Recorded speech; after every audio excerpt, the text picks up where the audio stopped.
morning, Mayde Creek, and welcome to RAM TV. You know that KDISD prides itself in being an innovative leader in internet technology. But did you know that Mayde Creek is the testing grounds for some of the newest and the biggest technological changes to occur? That's right, Tiffany. Last year it was all about the Raptor system, which is about school safety. And this year it's all about online grades, something that parents think it's great, but students may not be so sure about. We're going out to Patricia for the story. We at RAM TV wanted to know how parents, students, and teachers felt about online grades.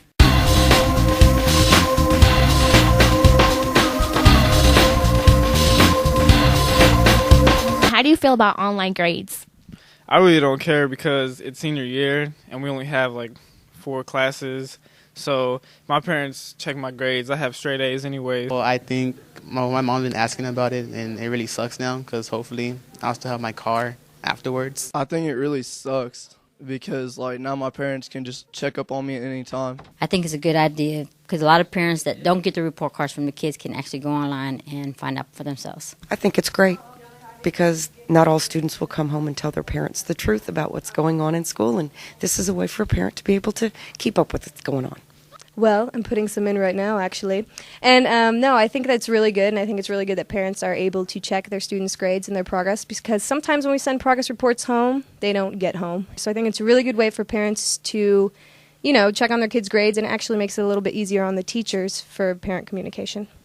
I think online grades are a really good tool, not only for teachers to be able to provide updated information to parents throughout the year, but more importantly for parents to make sure that they're keeping up with their child's progress. Many times in high school, parents shy away from really getting involved in staying active and actively involved with their students at high school, and I think this is one way that you can really do that. And hopefully we'll have better academic success with all of our students here at Mayde Creek. For our Club of the Week, we are featuring FBLA. Let's go now to Andy, who spoke with Miss Oldham about the dodgeball tournament. Hey there, Mayde Creek. We're here with Miss Oldham, the sponsor of the FBLA.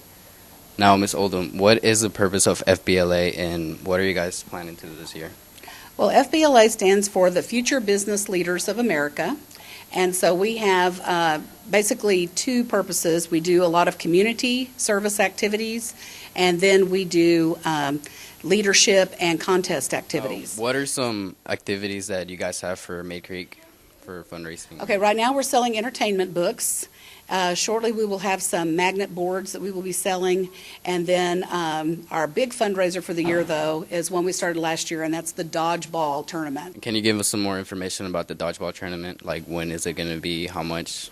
It will be November the 2nd, which is a Friday night, be in the main competition gym. We're planning on having 36 teams, so there's 8 people on a team.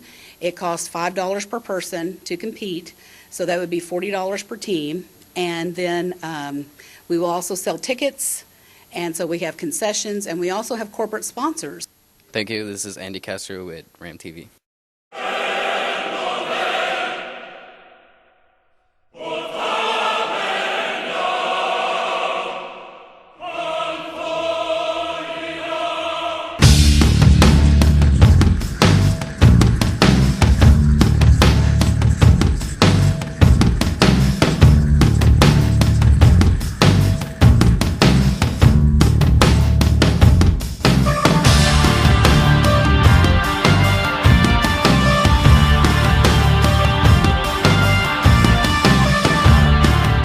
If you've ever been to a football game or to the Mayde Creek parking lot after school, you've probably seen them and you've almost certainly heard them. So let's go to Jared for a story on the Ram Band's award-winning drumline. We're here with drumliner Matt Reese. Matt Reese, what do you play on the drumline? I play the snare drum.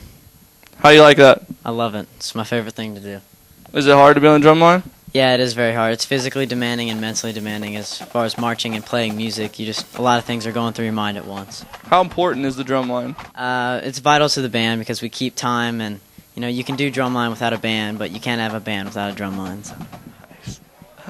So. What is practice like for you guys on the drumline? For drumline, it's tough. We've got a tech out there who works us really hard, and if you mess up, you got to do push-ups or run or anything. It's very physically demanding, especially when it's 100 degrees outside, and it really takes a toll on your body. Joey, what's it like to be on the drum line? It's really cool because you make a lot of friends and you get to know a lot of people. We're here with the girls of drumline. Girls, what instruments do y'all play? I play snare drum, bass drum, snare drum.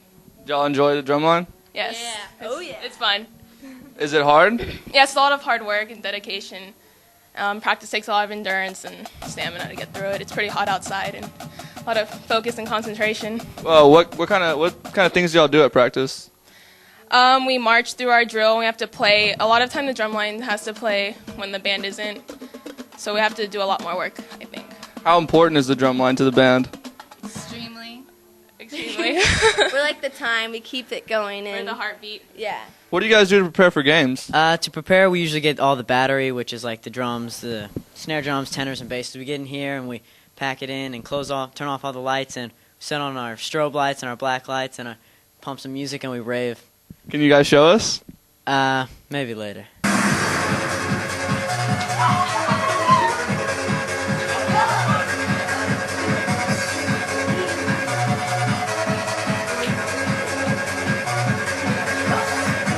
All right, we're here at the whole drum line. Yuki, how important is it to keep a straight face when you're on the field?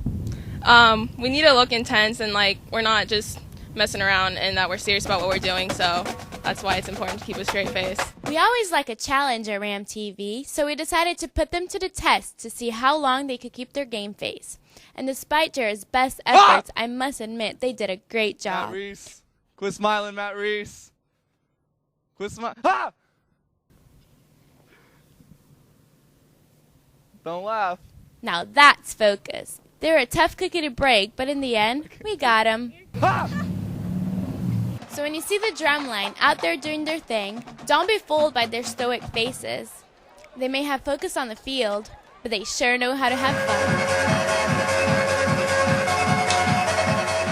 Hey, that sounds like fun. I want to rave. Let's do it.